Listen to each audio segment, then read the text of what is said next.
For today's video, I kind of wanted to get back to the grassroots of line editing. But today, instead of concentrating on things like word choice, redundancy, and inconsistencies, the things that you work on after you've written your novel, I want to focus on things that you need to develop before you start your novel.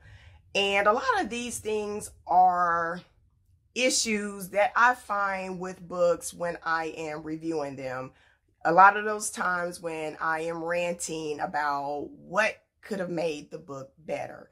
And so this video is for writers, for those of you who are currently developing a novel, or even for authors who have maybe already written that first novel, and maybe it's not getting as much traction as you would have liked, or maybe you are working on your second novel and you want it to be better than the first one that you wrote. So for today's video, I have 3 things that I want to address, and I'm going to be using the novels, The Sanatorium, as an example of ways that this author could have written a better book. So first, we're going to start off with plot. One thing that you want to do when you begin your opening scene of your novel, you want the plot of your story to match your opening scene. So for any of you who may or may not have read The Sanatorium, in this story, the author begins with the main character at this hotel. And when the character is at the hotel, she is viewing the windows within this hotel, and there are these grand windows. Because it is a ski resort area, the windows are these grand windows looking out into the landscape, and the main character views these windows as being sort of ominous, being sort of sinister, giving us the idea that this may be a scary story. And so the thing about this story is this ominous feeling that we get at the beginning of this story does not match the rest of the story. There is something ominous and sinister going on within the story. There are murders occurring in the hotel. However, the story is not written as scary. We don't get this intense, overwhelming feeling where we're scared, when the next murder is going to happen. The story is written more like a mystery. And so with your opening scene, when you give the viewer, when you give the reader this ominous feeling at the beginning, we want to continue that on in the story. And so when you are plotting your story, when you are writing your opening scene, you need to try to carry that feeling throughout the story. That is what makes a good story. When you begin to change your story, that's where you lose the reader. That's where the reader becomes unsettled with the story that you're writing. And that's when you get the poor reviews, because the reader has expected more than what you gave them. So the next thing I want to cover to help you build a better story is creating believable characters. And one of the things I learned when taking my creative writing degree, sometimes in order to flesh out your character, you might want to write a character analysis. That is where you learn about your character. You learn about your characters, their wants, their needs, the thing that drives them. You may even create simple things as what their favorite foods are, or who their best friends are from childhood, or just anything that you can think about to create this character. And you might not necessarily use these aspects within your story, but that helps you to learn your character. And that is one of the issues that I ran into with this story. In the story, the main character is a detective, but we kind of learned that she suffers from PTSD, and it stems from an event that happened when she was 12 years old, and it has really affected her life.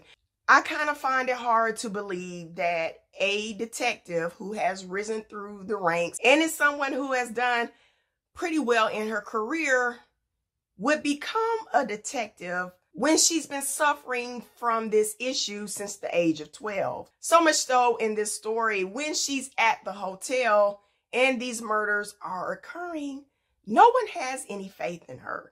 The people at the hotel, even though they're stranded in, they're telling her to wait until the police can get there to help them solve what is happening there.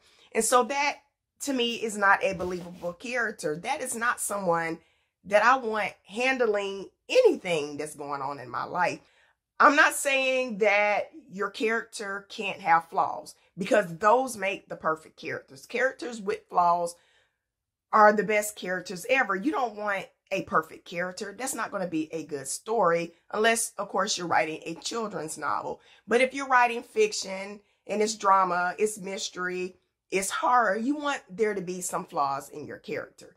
But you want those flaws to make your character believable, to make the story believable. And so the last thing I want to cover when developing your story, and this is something that you will be developing within the story as it grows. If you're writing a mystery novel, or there is some mystery within your story, don't give it away. In the story, The Sanatorium, we have the main character trying to figure out who the murderer is. And the murderer is leaving clues along the way. And when the main character finds those clues, she always seems to know exactly why the person who is doing the killing is doing what they're doing. When you're writing a story, just like in real life, usually when you encounter something within your life, or you're trying to figure out why somebody is doing what they're doing, usually you are considering why this person is doing it. You come up with various reasons why this person may or may not be doing the things that they are doing. So when you are writing a mystery, you should not have your main character know exactly why the suspect is doing what they're doing. There should be either the option of they're doing it because of this, or they're doing it because of that. If your detective always knows why the suspect is doing what the suspect is doing, then the reader knows why the suspect is doing what the suspect is doing.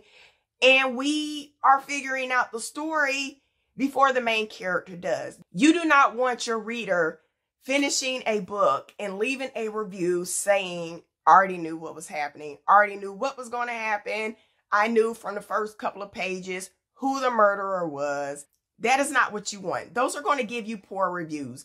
That is going to keep other people from wanting to read your book if the story is already being solved by your main character. You want to keep your reader guessing. You always want to keep your reader guessing. Even if it's a love story, you still want to throw in a wrench here and a plier there. You want to throw in something that's going to milky the story and keep your reader guessing. So that's all I have for you today. I hope something I said here can help you become a better writer, or help you in an area that you may be struggling with.